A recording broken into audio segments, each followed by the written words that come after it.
오늘 우리에게 주신 하나님의 말씀을 먼저 살펴보기 전에 본문에 대한 전후 문맥을 좀 살펴보면 오늘 우리에게 주신 하나님의 말씀을 보다 명확하게 이해할 수 있을 것 같습니다. 그 본문의 위치라고도 하는데 그 본문을 먼저 살펴보자면 골로새서 1장 1절과 2절에서 매 서신마다 그러하듯이 문안 인사를 하고 있습니다. 그리고 이어서 3절에서 6절까지 감사의 인사를 전하고 있습니다. 3절부터 6절까지 감사의 인사가 나오는데 여기에 특이할 만한 것은 믿음, 소망, 사랑으로 감사의 인사를 전하고 있다는 것입니다. 근데 더 독특한 것은 믿음, 소망, 사랑 중에 바울이 강조한 것은 사랑이 아니라 소망입니다. 왜냐하면 골로새 교인들의 믿음과 사랑이 하늘에 쌓아둔 소망으로 말미암음이기 때문입니다. 믿음과 사랑을 실천할 수 있었던 것은 소망이 핵심이었다라는 것이죠. 골로새 교인들의 성도들이 하나님 나라에 자신들의 마음을 두고 이 땅에서 고난을 받고 힘든 일이 생겼을지라도 하나님 나라가 내 안에 있고 내가 하나님의 나라에 거한다는 그 확실한 믿음 때문에 믿음으로 살아갈 수 있고 조금 이해할 수 없는 형제 자매들도 사랑을 실천했다라는 말씀입니다. 그리고 7절과 8절에서는 바울이 골로새 성도들을 위하여서 기도하게 된 그 이유를 설명하고 있습니다.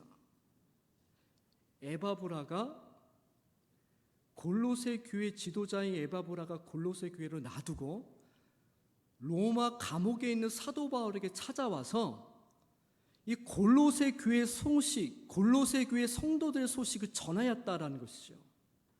그래서 7절과 8절의 말씀을 보면 에바브라가 사도 바울에게 그 전한 소식을 듣고 9절부터 14절까지 사도 바울이 골로새 교회 성도들을 위해서 기도하는 내용이 나타납니다.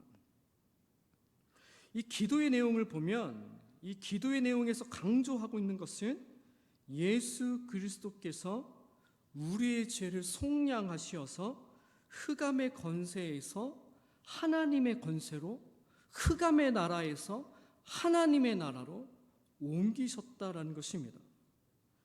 그렇다면 우리의 죄를 속량하시고 하나님 나라로 옮겨주신 예수 그리스도는 과연 누구냐라는 겁니다. 과연 누구냐? 왜냐하면 골로새 교회 성도들, 특별히 골로새 교회가 공격받고 도전받고 있는 것은 바울이 전한 복음의 말씀에 대해서 도전을 받고 있었습니다. 예수 그리스도가 인간의 몸으로 이 땅에 오셨다고? 이거 말도 안 되지. 어떻게 죄 많고 연약하고 거짓말하고 어떻게 이런 더럽고 부정한 몸으로 예수님께서 오실 수가 있어? 그렇지 않아. 그런 사람들이 있었다라는 겁니다. 예수 믿는 것도 좋지만 율법으로 하나님께서 신에서 주신 거룩한 율법을 지켜야 된다. 예수 믿는 것도 중요하지만 율법도 지켜야 된다라는 율법을 지켜야 되는 유대주의자들이 있었습니다. 그래서 복음이 사도 바울이 전한 이 복음이 굉장히 헷갈리고 공격받고 도전을 받고 있었습니다. 그래서 사도 바울이 그렇다면 우리에게 복음을 주시고 구원을 주신 이 예수 그리스도는 누구냐라는 겁니다. 이 예수 그리스도에 대해서 오늘 우리가 읽은 15절에서 23절까지의 말씀으로 소개하고 있습니다. 이어서 바울은 예수 그리스도가 누구인지를 설명한 다음에 24절에서 29절까지 왜 자신이 복음의 일꾼이 되었는지, 그리고 바울 자신이 어떻게 복음의 말씀을 전하였는지를 설명하면서 자신이 전한 복음이 거짓된 것이 아니라 참된 하나님의 말씀이라는 것을 증거하고 있습니다. 이제 본문의 말씀으로 들어가서 오늘 우리에게 주신 말씀들을 살펴보고자 합니다. 본문의 말씀은 크게 세 개의 단락으로 나뉘어져 있습니다. 첫 번째 단락은 15절에서 17절까지 창조주이신 예수 그리스도에 대해서 말씀하고 있습니다. 두 번째 단락은 18절에서 20절까지 구원자이신 예수 그리스도에 대해서 말씀하고 있습니다. 그리고 세 번째 단락인 21절부터 23절 상반절까지는 창조주이시며 구원자이신 예수 그리스도를 믿는 사람들에게 나타나는 결과에 대해서 말씀하고 있습니다. 먼저 첫 번째 단락인 15절에서 17절까지 창조주이신 예수 그리스도에 대한 말씀을 살펴보면 15절에 우리 15절의 말씀 우리 한번 함께 읽어볼까요? 15절의 말씀을 우리 함께 읽겠습니다. 그는 보이지 아니하는 하나님의 형상이시요 모든 피조물보다 먼저 나신 이시니. 아멘. 하나님은 보이지 않지만 예수 그리스도는 사람에게 보이는 하나님의 형상이다 라고 말씀하고 있습니다. 그리고 모든 피조물보다 먼저 나신 이시라 라는 말씀은 피조물이 창조되기 이전에 예수님은 하나님과 함께 계셨다라는 것을 말씀하고 있습니다. 그렇다면 예수님께서 태초에 하나님과 함께 계셔서 어떠한 역할을 감당했는지에 대해서 16절의 말씀으로 말씀하고 있습니다. 우리 16절의 말씀을 함께 읽겠습니다. 만물이 그에게서 창조되되 하늘과 땅에서 보이는 것들과 보이지 않는 것들과 혹은 왕권들이나 주권들이나 통치자들이나 권세들이나 만물이 다 그로 말미암고 그를 위하여 창조되었고. 아멘. 예수님께서는 어떤 역할을 감당하셨습니까? 하늘과 땅에 보이는 것들과 보이지 않는 모든 만물들을 창조하신 창조주로서의 역할을 감당하셨다라고 말씀하고 있습니다. 그래서 17절의 말씀을 보면 예수님이 누구신지에 대해서 어떻게 결론을 내리고 있냐면 우리 17절의 말씀 우리 한번 읽겠습니다. 또한 그가 만물보다 먼저 계시고 만물이 그 안에 함께 섰느니라. 예수 그리스도를 만물보다 먼저 계신 하나님으로 고백하고 있습니다.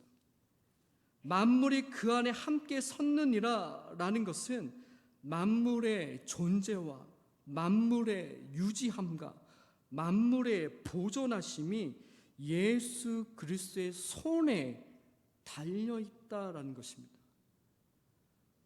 만물이 보존되고 유지되고 그런 모든 역사가 예수님의 손에 달려있다라는 말씀입니다. 요약하자면 15절에서 17절까지 예수님을 온 세상을 주관하시고 섭리하시는 창조주 하나님으로 말씀하고 있습니다. 저는 이 본문의 말씀을 통해서 깨닫게 되는 것은 예수님께서 이 세상을 창조하신 창조주, 이 예수님께서 창조주라고 말씀하셨는데 이 창조주라는 의미는 세상을 창조하신 다음에 팔짱을 끼고 그냥 이 세상을 강망하며 바라만 보고 계시는 하나님이 아니다라는 말씀입니다.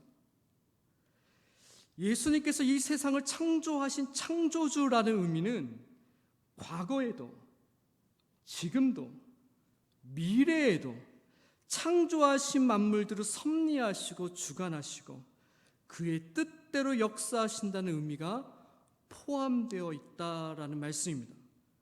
그렇다면 예수님께서 그의 뜻대로 섭리하시고 역사하시는 증거가 무엇인가 생각해 볼 때 16절의 말씀에 보이는 만물들을 창조하신 것뿐만 아니라 보이지 않는 것들인 사람의 생활에 직접적으로 영향을 미치는 왕권들이나 주권들이나 통치자들을 다스리고 섭리하신다는 것을 말씀하고 있습니다.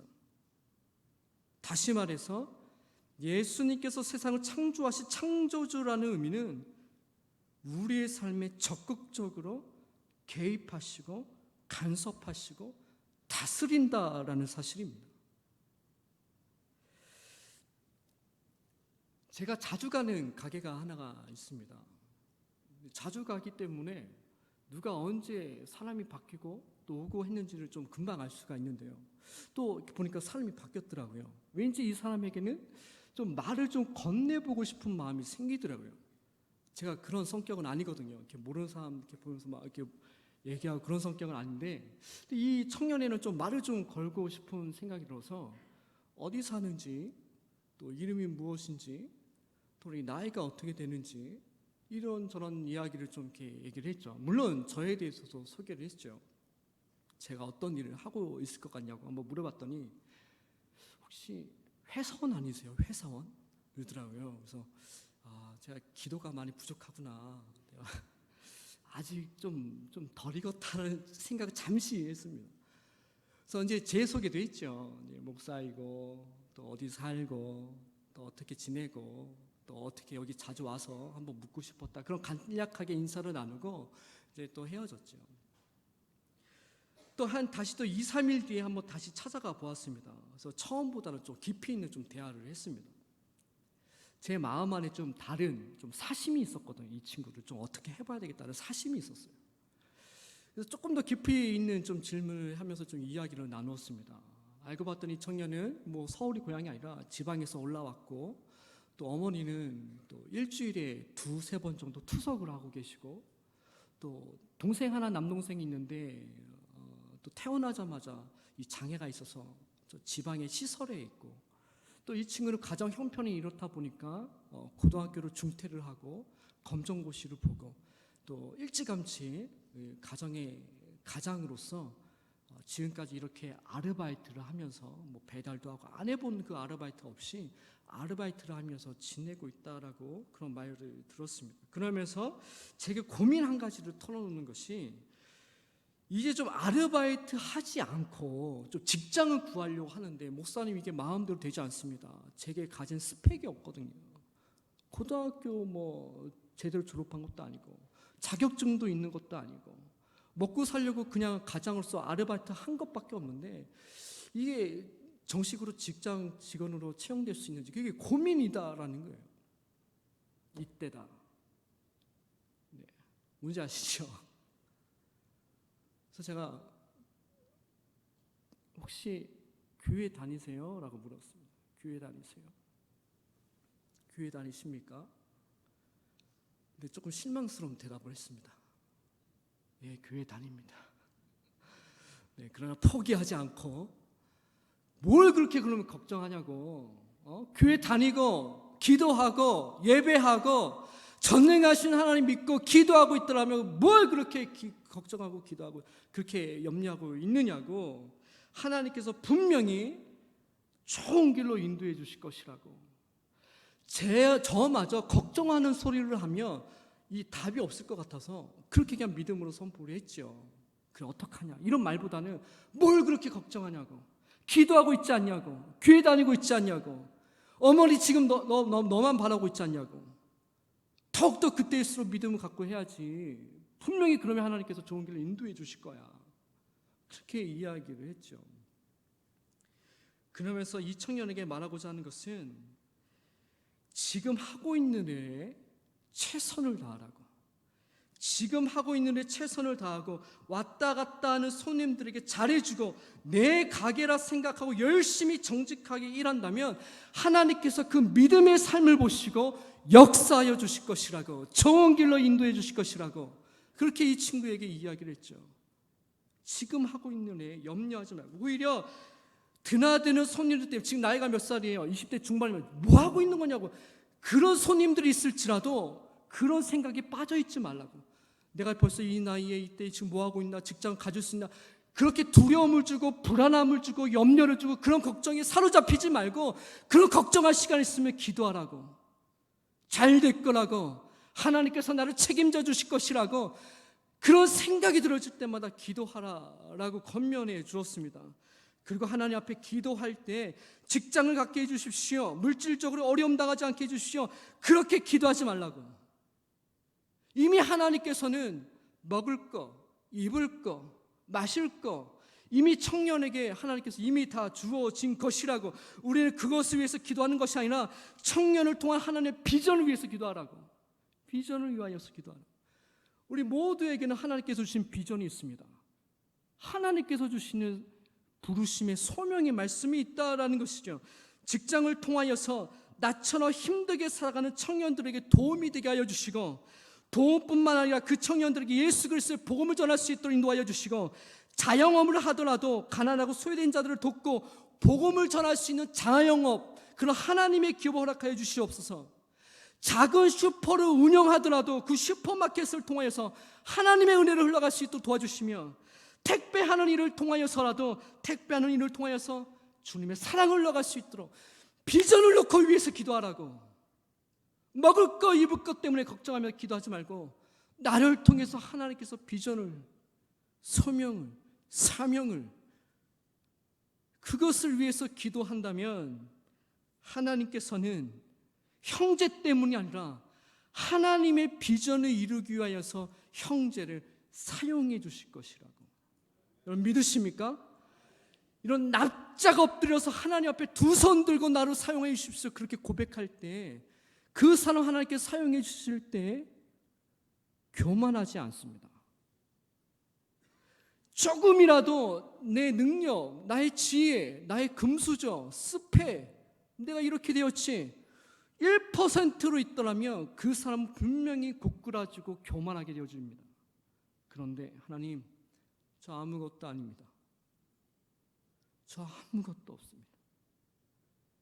근데 하나님 저를 사용해 주신다면 복음을 전하며 하나님의 영광을 돌리며 살아가겠습니다.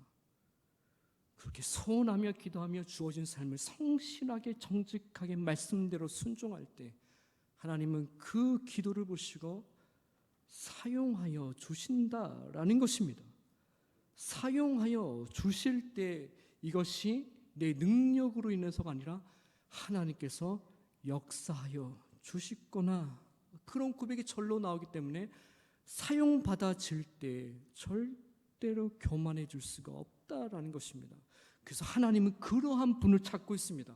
하나님은 그러한 사람을 찾고 있고, 하나님은 그러한 사람, 그 청년을 찾고 있습니다. 그러한 사람이 되길 주님의 이름으로 축원합니다.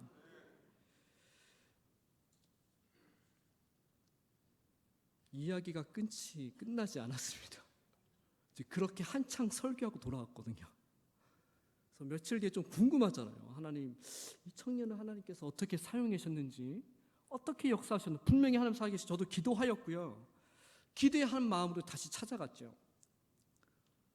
그래서 이 청년이 제가 들어오자마자 목사님 그러더라고요. 왜? 저 하고 싶은 일이 생겼어요. 뭔데? 컴퓨터에 관련된 일을 좀 하고 싶어요. 그래? 그래서 이제 이차저차 이제 다 이야기를 들었죠. 그래서 이런 친구의 이제 쭉 소식을 듣고 문득 제가 생각나는 사람이 있더라고요.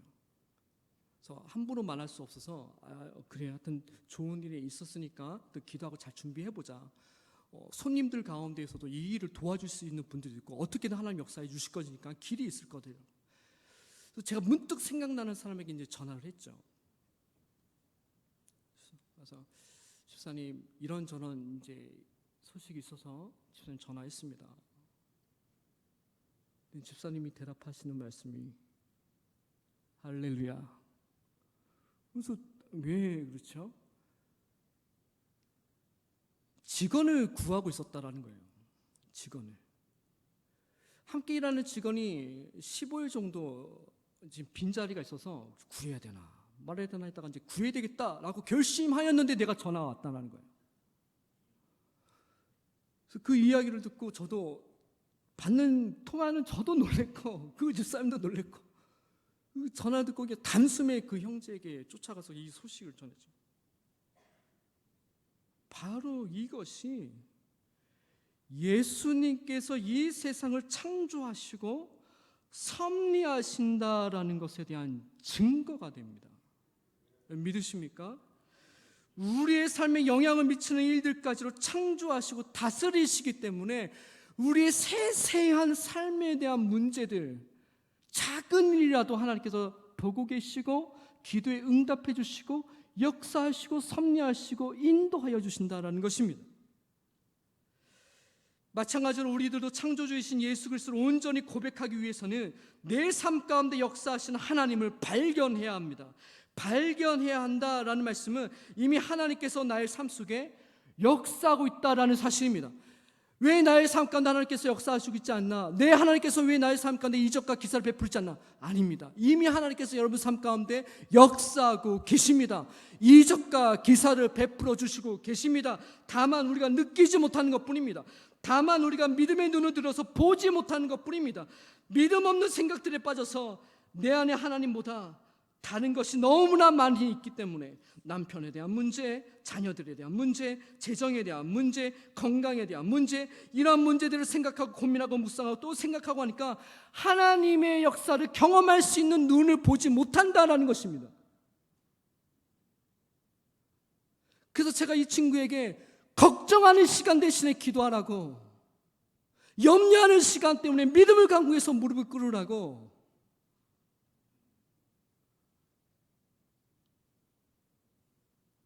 그러한 생각들을 내려놓고 내 심령과 머릿속에 예수 그리스도의 말씀과 은혜를 채울 때 보인다라는 것입니다. 일을 할 때 하나님의 능력을 갈망하면서, 그냥 구하는 게 아니라 일을 할 때로 하나님을 갈망하면서 정직하게 성실하게 일을 하며, 사람을 만날 때에도 그냥 만나는 것이 아니라 싫은 사람이든 좋은 사람이든 그 사람 속에 계신 예수 그리스도를 집중하며, 좋지 않은 일을 겪을 때에도 그 너머에 계신 성령님을 의지하며 기대하며 나아갈 때 충분히 내 일상의 삶에서 역사하시는 예수 그리스도를 만나게 될 줄로 믿습니다. 두 번째로 18절에서 20절까지 구원자이신 예수 그리스도에 대해서 말씀하고 있습니다. 18절의 말씀 우리 한번 읽어볼까요? 함께 18절의 말씀을 우리 함께 읽겠습니다. 그는 몸이 교회의 머리시라. 그가 근본이시요 죽은 자들 가운데서 먼저 나신 이시니 이는 친히 만물의 으뜸이 되려 하심이요. 아멘.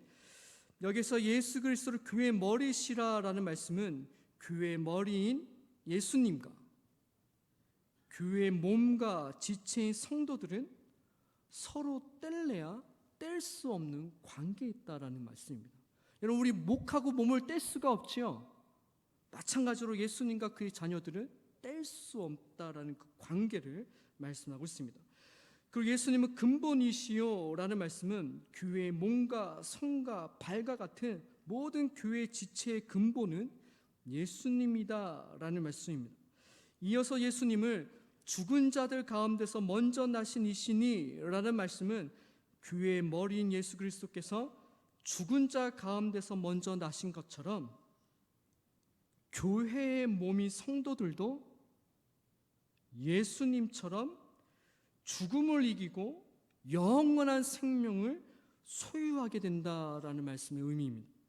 왜냐하면 이는 친히 만물의 으뜸이 되려 하심이요이기 때문입니다. 예수님께서 먼저 나심으로 말미암아 우리들에게도 죽음을 이기게 하신 것은 예수님께서 으뜸으로써 찬송과 경배를 받기에 합당하신 분이라는 것을 나타내기 위함이라고 말씀하고 있습니다. 이어서 19절과 20절에서는 왜 예수님께서 만물 가운데 으뜸으로써 찬양과 경배를 받으셔야 하는지를 다시 한번 설명하고 있습니다. 19절의 말씀을 보면 아버지께서는 모든 충만으로 예수 안에 거하게 하시고 하나님 아버지의 모든 내적인 충만함이 예수 그리스도 안에도 동일하게 흐르고 있다라는 것을 말합니다. 즉 하나님과 예수님은 동일한 능력을 가지고 있는 하나님이시기 때문에 만물 가운데 으뜸으로써 찬양받기에 합당한 분이다라는 것을 말씀하고 있습니다. 이어서 20절의 말씀을 보면 그의 십자가의 피로 화평을 이루사 만물 곧 땅에 있는 것들이나 하늘에 있는 것들이 그로 말미암아 자기와 화목하게 되기를 기뻐하심이라. 하나님이신 예수님께서 십자가의 피로 천하 만물을 화평하게 하셨기 때문에 만물의 으뜸으로써 찬양받기에 합당함을 또한 설명하고 있습니다. 본 단락을 요약하자면 교회 머리인 예수님께서 죽은 자들 가운데서 먼저 나신 것처럼 교회 몸인 성도들도 예수님처럼 죽음을 이기고 영원한 생명을 소유하게 되었다라는 것입니다. 그래서 예수님은 만물의 으뜸으로서 찬양받기에 합당한 분이다라는 것을 말씀하고 있습니다. 본문의 말씀을 통해서 깨닫게 되는 것은 예수님께서 죽음을 이기셨다라는 것은 우리들도 동일하게 죽음을 이길 수 있는 능력을 주셨다라는 의미입니다. 인생을 살다가 노안으로 죽든지 병으로 죽든지 사고로 죽든지 죽은 다음에 영생이 주어져서 죽음을 이겼다라는 말씀이 아니라 지금 현재 예수 그리스도를 인격적으로 영접한 순간 죽음과 같은 문제들을 이겼다라는 말씀입니다.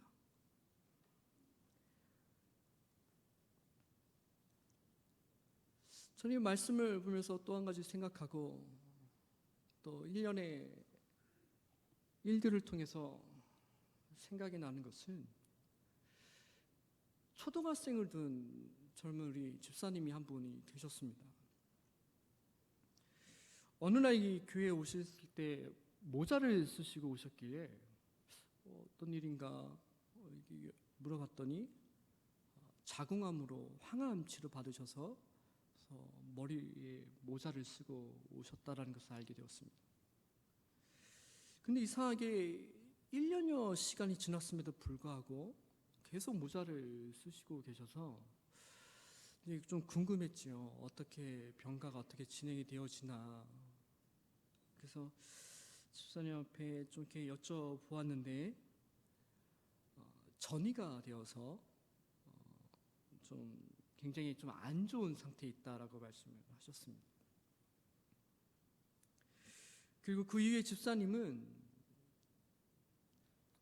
삶을 좀 정리하고 또 마무리하기 위해서 가족과 함께 여행을 가셨다는 소식을 들었었고 또 한국에 또 와서 또 공기 좋은 곳에 조금 이렇게 가족끼리 쉬고 있다라는 소식을 듣게 되었습니다. 그래서 온 교우들이 이 분을 또 생각하면서 기도하고 있는 가운데 문자가 하나가 왔어요. 목사님 오셔서 마지막 인사 건네주세요. 그래서 마침 그쪽 지역에서 제가 신방을 하고 있어가지고 이제 병원으로 갔습니다. 근데 병실로 들어섰는데 제가 평소에 이렇게 보았던 모습이 아니어서 굉장히 놀랐습니다. 아마 병원 중에 계시니까 많이 드시지 못하고 이 얼굴과 이 몸 상태가 너무 알아보기 힘들 정도로 모습이어서 굉장히 놀래고 당황스러워서 한참을 손을 잡고 기도하고 있어서 어떤 말을 건네야 될까, 어떤 인사를 나눠야 될까. 집사님, 하나님 나라 가기 위해서 잘 준비하셨잖아요. 힘들고 고통스럽더라도 마지막까지 잘 인내하세요. 잘 인내하십시오. 많이 힘드시죠? 많이 고통스러우시죠? 힘들면 힘들다라고 말씀해 주세요. 괜찮습니다. 위에서 우리가 기도하고 마지막까지 믿음 붙들고 인내하십시오. 그렇게 제가 인사를 건넸는데 제 눈을 갑자기 동그랗게 쳐다보더라고요. 저도 굉장히 놀랐죠. 동그랗게 제 눈을 쳐다보면서 아직도 제 기억에 너무나 남는 말인데, 목사님, 천국 가는데 왜 힘들어요? 저 하나도 힘들지 않아요. 하나도 아프지 않아요. 오히려 천국 가는 거 지금 기쁨 가운데 있어요. 기쁨으로 하나님 맞아야 하지 않아요? 이 집사님의 이 말씀에 굉장히 제가 큰 망치로 머리를 맞는 기분이었어요. 그 순간에는 그렇죠 집사님 이렇게 하고 맞습니다.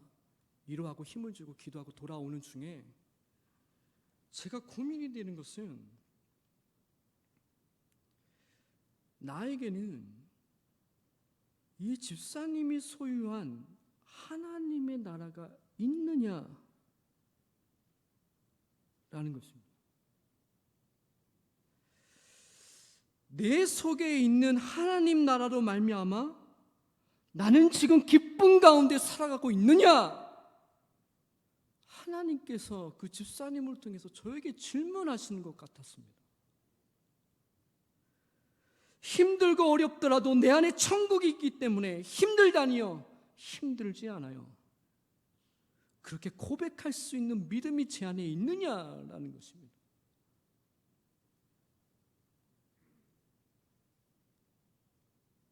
그래서 오늘 21절부터 23절까지의 말씀을 보면 하나님께서 우리에게 이렇게 말씀하고 계십니다.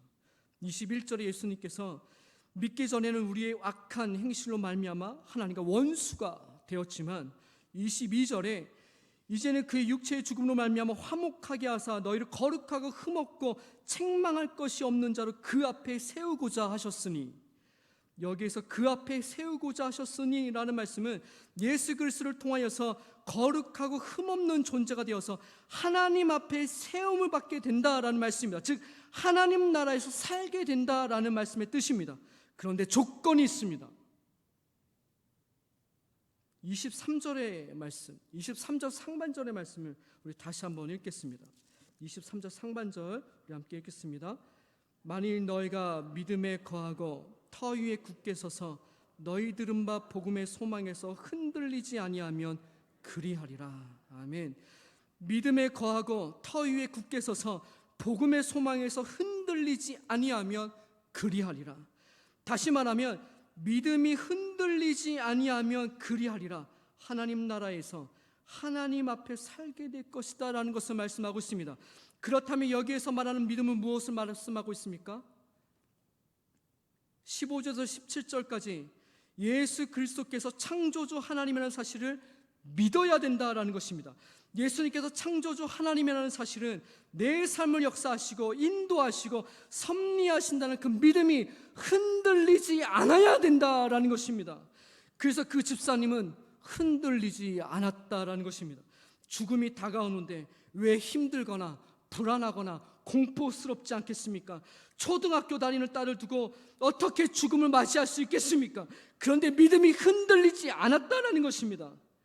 하나님께서 남아있는 가족들과 남아있는 딸을 위하여서 하나님께서 창조주로서 역사하여 주시고 섭리하신다는 그 믿음을 흔들리지 않았기 때문에 죽음을 기쁨으로 맞이할 수 있었던 것입니다. 마찬가지로 우리들도 예수님께서 이 세상을 바라만 보고 계시는 것이 아니라 나의 작은 신음에도 응답하시고 나의 삶을 친히 간섭하여 주시고 보호하여 주신다는 그 믿음이 흔들리지 않아야 그리하리라 할 수 있다라는 말씀입니다.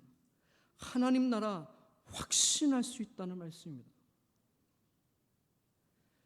믿음에 거하여 흔들리지 않으면 그리하리라 라는 말씀에서 그 믿음이 가리키는 것은 또 한 가지로는 18절에서 20절까지 예수 그리스도께서 사망 권세를 이기고 살아나셨기 때문에 우리들도 사망과 같은 모든 죽음의 문제들을 예수 그리스도를 통해서 이길 수 있다라는 말씀입니다. 그 믿음이 흔들리지 않아야 죽음이 다가올 때에도 평안함으로 맞이할 수 있다는 것을 말씀하고 있습니다. 그래서 그 집사님께서 천국 가는 것을 기쁨으로 표현할 수 있었던 것은 예수님께서 사망 권세를 이기신 주님이라는 그 믿음이 흔들리지 않았다라는 것입니다. 얼마나 흔들리겠습니까? 얼마나 공포스럽고 얼마나 큰 고통이 자기에 주어지겠습니까? 죽음이 다가오는데요. 근데 그 집사님은 그 고통과 힘든가 어려움과 악한 사단이 조롱하면 하나님이 살아계시면 네가 벌써 살아있지, 그렇게 믿음을 흔들리게 하는 그 절체절명의 위험한 그 순간에도 집사님 그 믿음 흔들리지 않았다라는 것입니다. 그래서 하나님 나라 천국의 기쁨을 맞이하고 있었던 것입니다. 마찬가지로 우리들도 죽음과 같은 문제들이 다가올 때, 그것이 경제적인 문제이든 가정의 문제이든 심적인 문제이든 어떤 것들이 다가오더라도 그 문제를 바라보는 것이 아니라 그 문제를 해결하여 주시고 그 문제에 응답하여 주시고 그 믿음이 흔들리지 않을 때 하나님 나라를 우리에게 주시며 역사하여 주시며 섭리하신다는 그 믿음이 흔들리지 않는다면 그 어떠한 어려움 속에서도 평안함으로 담대함으로 우리의 삶을 감당할 수 있다라고 말씀하고 있습니다. 혹시 우리들 가운데 어떠한 문제들인지는 모르겠지만 불안한 가운데 살아계시는 분들이 있습니까?